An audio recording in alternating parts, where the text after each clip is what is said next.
இன்றைக்கி நம்ம வீட்டில் என்னென்னு பார்த்தீங்கன்னாக்கா ஞாயிற்றுக்கிழமை ஸ்பெஷல் இறால் கிரேவி பண்ணுறப்ப காமிக்கிறேன். இதை உரிச்சிட்டு கொண்டு ஓகேவா?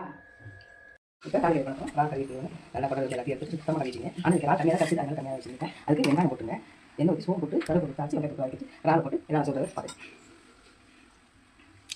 எண்ணெய் ஊற்றியாச்சு. இது வந்து சோப்பு கொஞ்சம் போட்டால் அது டேஸ்ட் கூட போட்டு கருப்பு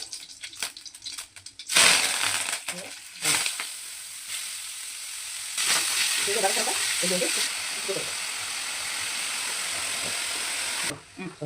இறால் தனியாக இருக்குது. நல்ல உரம் வாங்குவோம். கிடைக்கல அதனால என்ன கிடைச்சது? ஆனால் மீன் நிறையா கிடைச்சிது. கொஞ்சம் கஷ்டம் நல்லா டேஸ்ட்டாக இருக்குது. சுத்தமாக இருக்குது. ஒன்று குடல் அசைது ஒன்று வந்து கொஞ்சம் கடலை போகணும். நாங்கள் இது என்ன பண்ணுவாங்க? மிளகு மட்டும் தான் போடுவோம். தேங்காய் ஊற்ற மாட்டோம். தேங்காய் டேஸ்ட்டே போயிடும். அதனால் நீங்கள் சாப்பிட போட்டு சாப்பிட செஞ்சு சோம் போட்டு அது தனி நாள் இது மட்டும் போடுங்க. அவ்வளோ டேஸ்ட்டாக இருக்கும். உங்களுக்கு நாள் கிடையாது. டேஸ்ட்டாக கசத்துக்கு நீங்கள் சாப்பிட போட்டு சாப்பிட எல்லாமே நல்லா இருக்கும். கொஞ்சம் ரொம்ப கொஞ்சம் ரெடி ரெடி வாங்க சாப்பிட சூப்பராக வரைக்கிறவா. இப்போ குழம்பு அரைக்கலாம். இது வச்சுட்டு எல்லாம் நாளைக்கு கிரேவி பண்ணணும். பார்த்தீங்க இப்போ இது என்ன ஒரு ஸ்பெஷல்னாக்கா இந்த இறால் எடுத்து வச்சுட்டு எண்ணத்தில் இதில் வந்து கிரேவி சாதம் போட்டு சாப்பிடுங்க. எண்ணெய் செம்ம டேஸ்ட்டாக இருக்கும். தேங்காய் ஊற்றக்கூடாதுன்னா தேங்காய் ஊற்றாமல் இது பண்ணுங்க. பால் சுத்தம் பண்ணுங்க. போட்டு இது கரைச்சி விட்டு நல்லா 2 வாரம் சாப்பிடுங்க. செம்ம டேஸ்ட்டாக இருக்கும். ஏன்னா இறால் எடுத்து கிண்ணத்தில் வச்சுட்டு அதில் நம்ம போடுறது இந்த ஸ்பெஷல் சூப்பராக இருக்கும். இங்கே வாயா இல்லையா?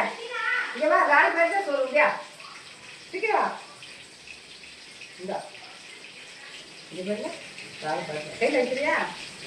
சரி நல்லா இருக்கு. நீ வா தனியா வா. பாப்புவே ஓடியா. இந்த வந்து சூப்பராக இருக்கும். இதுக்கெல்லாம் பிடிக்குங்க இந்த இறால். பாப்புடியா பாப்பு வீடு சீக்கிரம் சாப்பிட்டு இதுவே நீங்கள் ஸ்டார்ட் பாருங்க. இது விடவே மாட்டீங்க. செம்ம டேஸ்ட்டாக இருக்குது. சிங்கப்பில் கூட சாப்பிடுங்க. இது என்ன நான்கு சூப்பர். வாங்க சாப்பிடலாம். இறால் கிரேவி சாப்பிடலாம்.